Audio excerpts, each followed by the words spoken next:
Hi, everybody. Kathy Tooley, CEO, Tools for Success. Thanks for joining us on chapter or curtain 19.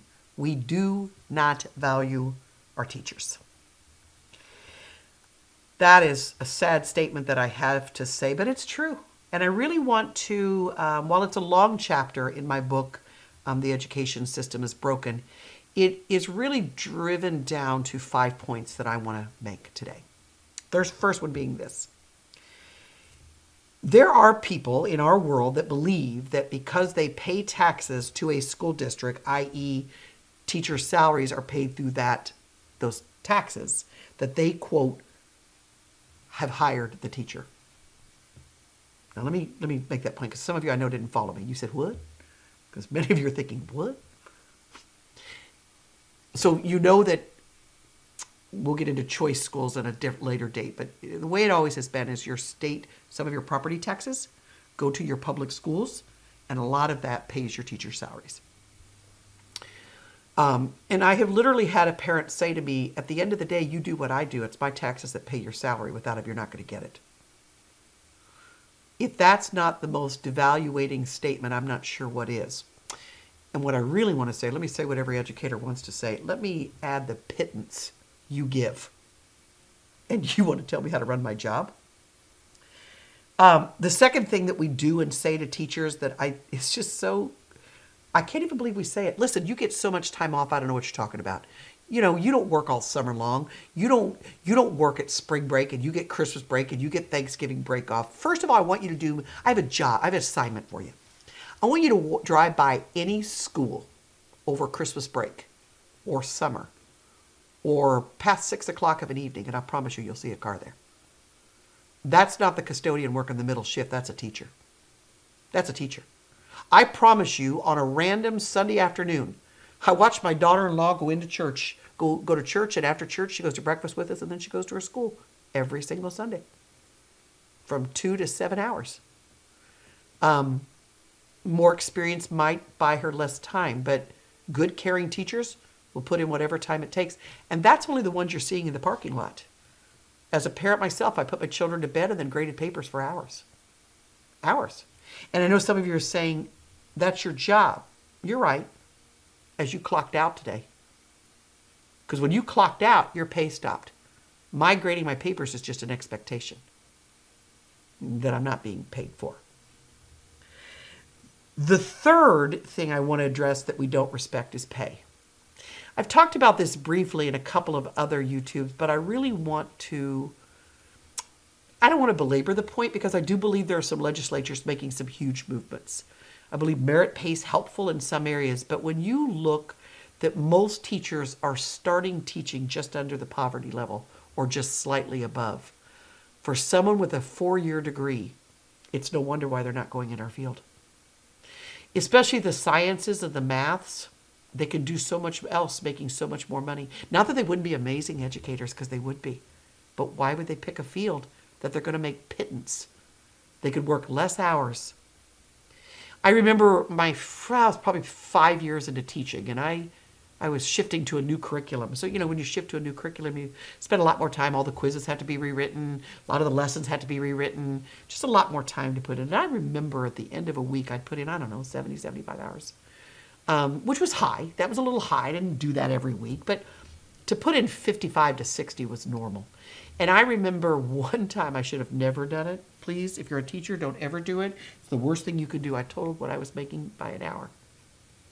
I could have gone to the local fast food and made more money, because at least there I'd get overtime. The fourth point is a little dirty secret that we don't share with you guys much outside of education, but here we go. I'm pulling back curtains. Education is the only field when in teaching experience traps you. Let me explain what I mean by that. Any other field of the world, any other field, the more experience you get, money, you could almost write your ticket, right? A hospital is looking for the best and the finest and the most experienced. Matter of fact, it's the first year residents that struggle more to get a job. If I had a law firm, I would want to hire a lawyer who had been doing this for years. In education, once you get past about 5 years, you're considered tenured in many districts, and you are pretty much trapped. You cannot go. No one will hire you. You're too expensive. I know most people don't believe that. So let me really land the plane for you on what that means. When I was interviewing for new teachers when I was a principal, and the resumes came through my desk, which don't come through as much anymore because there aren't any resumes. Anyone who was above 5 years, I immediately separated and put in a different pile and only interviewed those less than 5 years. Period. If I couldn't find any qualified candidates in that one, but I found someone in this other stack, I better be prepared to justify why I need that experienced teacher. And if I'm so lucky to get to hire that teacher, I have to give it up somewhere else. So let's say I had 5 open positions. I might win a fight on one of them. I'm going to get brand new college graduates on the other 4. Not disrespecting college graduates. We've addressed that in previous YouTubes. So as a teacher, once you get up around 4 or 5 years, you are trapped. Which means if your husband all of a sudden takes a job an hour and a half away and you want to move, good luck. Now is a little bit better because there's such a teacher shortage. And as long as we have that teacher shortage, we'll be in a much better position. But without the shortage, you were just done, which leads me to the last point. When teachers often came in with resignation letters to me, they were not leaving my building. They were leaving the field for the reasons I just told you a minute ago. They can't be trapped. They're not willing to make a 55-minute drive one way in snow. They're not going to do it anymore. They are tired of the parents basically telling them they own them. They are sick of the media and everyone else going, please, like you work. Shoot, you're off more time than you work. They've had it with the disgusting pay, and they don't want to feel trapped anymore. And I've had so many teachers turn in resignations to me with tears and say, you know, Kathy, you're a great principal. I feel bad that I'm leaving you because I know I'm leaving you in a lurch. And I say the same thing when they go. You have to do what's in the best interest of you and your family. And blank insert school name will make it work. Not the same without you, but we'll make it work. So until we truly begin to value teachers for the professionals that they are, because do you know, teachers have degrees. We can just waltz in. We study, we train, we work, but we aren't valued.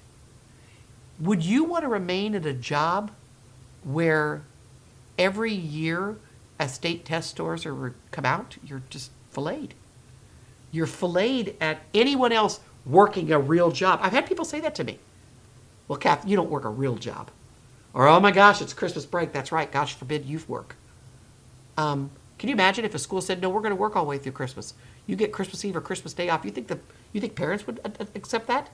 Shoot, parents pulling their kids out 4 days before spring break happens because they're going to take a 2-week trip.